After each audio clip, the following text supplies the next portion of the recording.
Hello, मी पूर्वा। तर तुम्ही माझ्या डे 1च्या पार्ट आणि पार्ट 1 आणि पार्ट 2 मध्ये पाहिलंच असेल की आम्ही रत्नागिरीमध्ये गणपतीपुळे, प्राचीन कोकण अशा आणि तिथल्या छोट्या छोट्या प्लेसेसला व्हिजिट केलं होतं। ते तुम्ही त्या व्हिडिओमध्ये पाहिलं असेल। तर मी माझ्या व्हिडिओमध्ये पूर्ण माझी मालवणची शॉपिंग पण दाखवली आहे। तर आता आपला हा डे 2 आहे। तर आम्ही डे 2ला सकाळी उठून आम्ही मंदिरात जायचं ठरवलं होतं।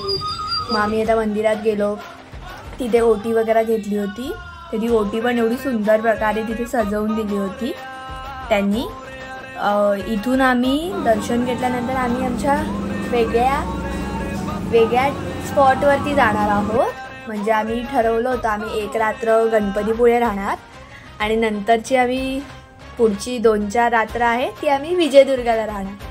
तर आता बघूया आपण। हे मंदिराच्या बाहेरचं आहे परिसर।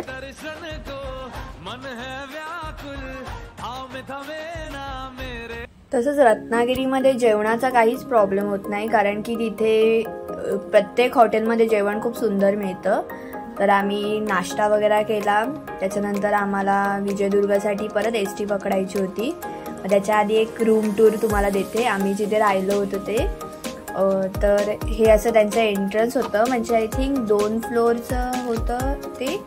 आणि अशी आमची रूम होती, ही आमची AC रूम होती। तर समोर असा वॉशरूम आहे।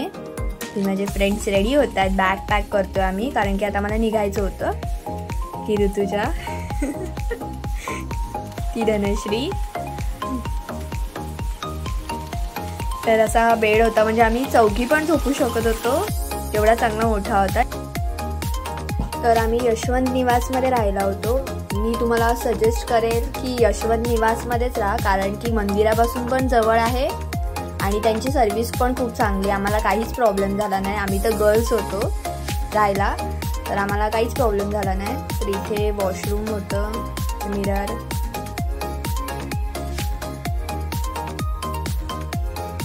वॉशरूम पण प्रॉपर क्लीन, गरम पाणी पण त्यांचं टाईम टू टाईम, आणि म्हणजे पाण्याचा पण प्रॉब्लेम नाही। गरम पाणी पण जेव्हा पाहिजे तेव्हा नीट एकदम मिळत होतं आम्हाला, असं नाही की काही पण। ती जी दिसते ती नॉन AC होती।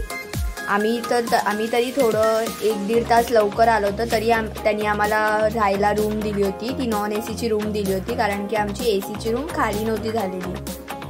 तोपर्यंत त्यांनी आम्हाला राहायला पण दिलं होतं। मग आम्ही तोपर्यंत फ्रेश झालो आणि नंतर आम्हाला ही रूम त्यांनी प्रॉपर क्लीन वगैरे करून दिली होती।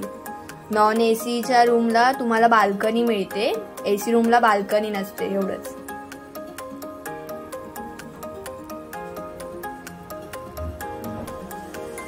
हे त्यांचं असं बाहेरचं परिसर आहे। पार्किंगला पण बऱ्यापैकी आहे गाड्या लावायला। इथे त्यांचं लेफ्ट साईडला ते पाण्याचं आहे, गरम पाणी वगैरे करायचं।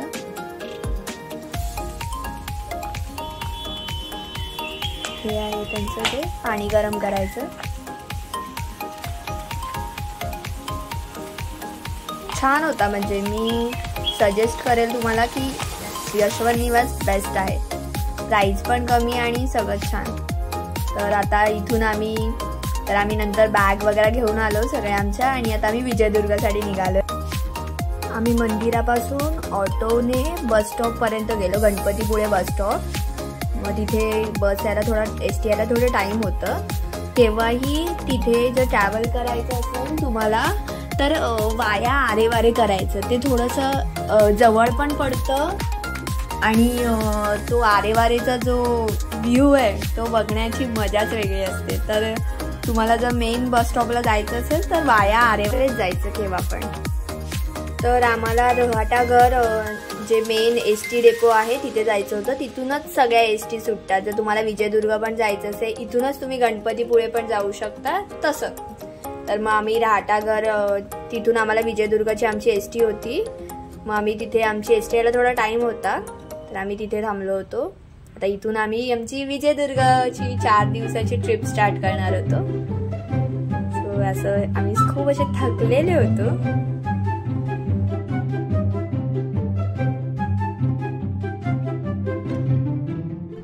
तर अशी मजा करत करत फायनली आम्ही विजयदुर्ग पोहोचलो।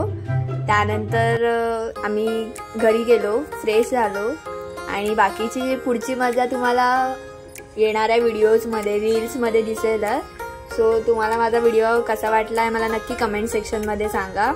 ही गणपतीपुळे सिरीज तुम्हाला कशी वाटली, त्याचे जे 3 व्हिडिओज आहेत, हा 3रा व्हिडिओ आहे, हे तुम्हाला कसं वाटलं मला नक्कीच कमेंट बॉक्समध्ये सांगा. व्हिडिओ आवडला असेल तर व्हिडिओला लाईक करा, कमेंट करा, शेअर करा आणि सबस्क्राईब करा. थँक्यू.